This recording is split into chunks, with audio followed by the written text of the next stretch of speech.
Bienvenue, j'espère que vous allez bien. Aujourd'hui, c'est la première vidéo. Avant de commencer la leçon, je vous montre la méthode que nous allons suivre dans ces cours. Nous allons analyser un texte grammaticalement au niveau de la grammaire, la conjugaison et l'orthographe. Alors, je commence par la lecture, je lis le texte et je vais l'analyser. Au bord de la mer. Michel part en vacances, son père l'a conduit à la gare. En voiture. Michel va prendre le train, il va passer quelques jours au bord de la mer. Chez son oncle. Il est heureux de partir, il n'a jamais vu la mer. Alors, je commence à souligner les verbes. Part, a conduit, en voiture, gare, va prendre, va passer quelques jours au bord de la mer, son oncle, il est heureux de partir, il n'a jamais vu. Alors, concernant le premier verbe, c'est le verbe partir au présent. Alors, partir au présent. Son père l'a conduit. Alors, voici le verbe conduire, conjugué au passé composé. Alors, ce temps, le passé composé, se compose d'un auxiliaire avoir, être ou avoir. Dans ce cas, l'auxiliaire avoir au présent plus le participe passé du verbe. On garde cette règle. Alors, on révise cette règle. Passé composé égale avoir ou être. Il y a quelques verbes se conjuguent avec l'auxiliaire être au passé composé. Je crois 16 verbes. Partir, sortir, descendre. Il y a presque 16 verbes.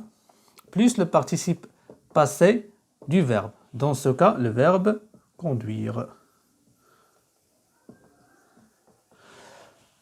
Conduire. Alors, avoir ou être au présent, plus le participe passé du verbe. À la gare, Michel va prendre. Ici, il y a le verbe aller au présent. Je vais, tu vas, il va. Alors, il pour Michel. Il va prendre, Michel va prendre le train. Va, le verbe aller au présent.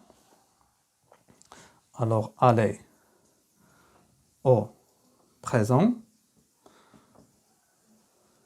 Plus quoi? Plus l'infinitif du verbe.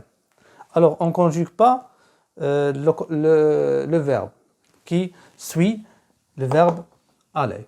Alors, au à l'infinitif. L'infinitif.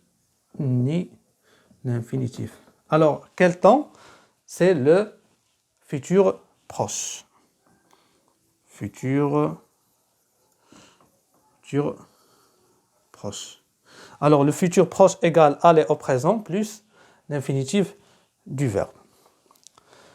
Le même cas, il va passer. Le verbe aller au présent plus le verbe à l'infinitif. Il est heureux. Alors ici, il y a le verbe être au présent. Le verbe être ou l'auxiliaire être au présent. Ici, il y a un adjectif. Il est heureux est un adjectif qualificatif attribut. Alors, un adjectif qui suit l'auxiliaire ou le verbe être, il s'appelle un adjectif attribut ou les verbes d'état en général. De partir, ici il y a le verbe partir, il reste à l'infinitif. Pourquoi? Parce qu'il y a de. Alors après de, le verbe ne se conjugue pas. On ne dit pas de partir, de partiront, de, il reste à l'infinitif. De partir, de sortir, etc. Ici, il y a il n'a jamais vu. Aussi le passé composé, comme ce temps, comme ce verbe. Alors, a vu, ici il y a le verbe voir, vu le participe passé du verbe voir, c'est-à-dire Michel n'a jamais vu la mer. Alors, le même cas que passé composé. Alors, le verbe avoir au présent plus le participe passé du verbe. Je crois que les temps sont simples. Et ici, on peut ajouter une règle. Ici, il y a un pronom. Un pronom qui remplace le sujet, qui remplace Michel. Alors, pour éviter la répétition, on ajoute un pronom qui remplace Michel. Au lieu de dire Michel part en vacances, son père a conduit Michel. Alors, ce pronom a remplacé Michel. Alors, je crois que c'est clair comme première leçon. Alors, on a révisé quelques règles de base de la langue française, le futur proche, le passé composé. Alors, quelque chose à ajouter pour le vocabulaire, quelques expressions. Alors, on peut ajouter au bord de. Au bord de. C'est une expression, je crois que est dedans le texte. Au bord de. Au bord de, c'est-à-dire proche. À proximité de. Au bord de. Ajouter, au lieu d'écrire l'expression deux fois, au bord de, à proximité